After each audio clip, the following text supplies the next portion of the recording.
Hi there. Let's talk about variability of meals, repeat meals, scheduled meals, the whole kit and caboodle. My name is Sarah Nielsen. I'm an LPC. I am a licensed practicing counselor moving into my 20th year of practice. I am licensed in Alabama, Missouri, Kansas, New Hampshire, and I can do coaching in any state as a certified intuitive eating coach. And so I want to get into a few different things, but they all relate, right? And I've talked about some of these things before, but let's start with repeat meals and then let's move into like structured meal times, which I feel like to some people may sound a little counterintuitive to intuitive eating, but it's not, because we can adjust, right? So repeat meals, what I mean by that is like, it's really easy to get in a place where I'm having, say, for example, the same thing for breakfast. It feels safe. It helps manage my anxiety. People are in different spots, and for some people, they've got to get the calories in, and it gets the job done. Pardon the expression. It feels safe. It's predictable. There can be lots of reasons for it. Now, it's going to sound clear as mud, because there are times that we need variability and there are times that repeat meals are okay. And you have to determine what's right for you wherever you are at in your course of treatment and recovery.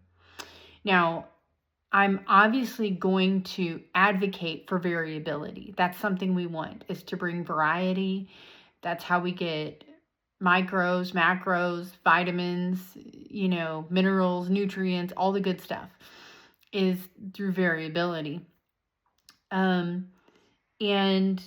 it's good to try new things. It's good to push yourself out of your comfort zone. That's important. That's important in life, not just this. But I just want to take a moment and assert that, yes, there are, I'll use the phrase, reasons and things that repeat meals can bring. And again, you have to judge where you're at on your journey. My little dog. And, I think something that's really important to remember is getting out of black and white thinking. Variability doesn't mean every meal has to be varied. You can start with one meal and start varying it. It can be a snack you can start with, and you can go from there. You don't have to bring variance to every single meal. If what you're doing is working and you're making progress, it's okay to keep doing that, and you can bring the variability in small areas, other places. We don't have to jump into the deep end. But again, when people are doing repeat meals, again, here's some things it can help with. It can help manage anxiety. And anxiety can affect the appetite, the hunger levels, and inhibit consumption. So sometimes it's okay to do repeat meals, right? It can promote safety. Again, it feels safe. Getting out of your comfort zone is important, and I just want to highlight that again. But it's predictable.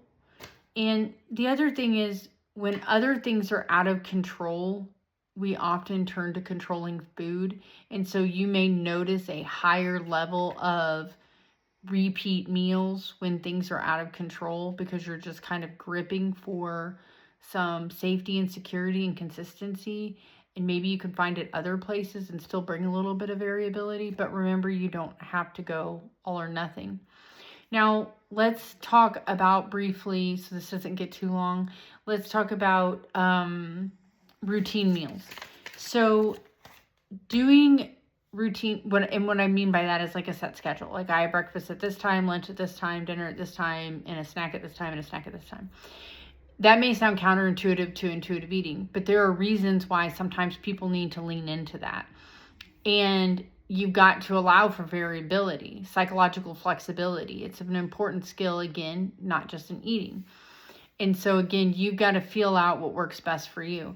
But there are many people who really struggle getting meals in, period.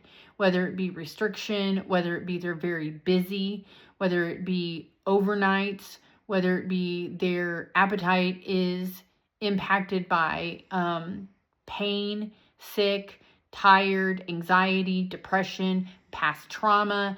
There's a lot of reasons why sometimes we need to bring in structured times for meals and then make them adjustable. So for example, if I say my lunch is about noon and I get to noon and the hunger cues aren't there and I've really evaluated and gone through all the steps, and maybe I'll do another video on that soon. I'll make a note. Then does that mean that I don't eat lunch? No. What that means is I allow it to happen a little bit later. Okay, so with adjustment. So again, there's a lot of reasons why somebody may have structured meal times. I'm going to repeat. They're very busy, their schedule, caught up, work, overnight, sick, pain, tired, depression, anxiety. All of these things can affect our schedule.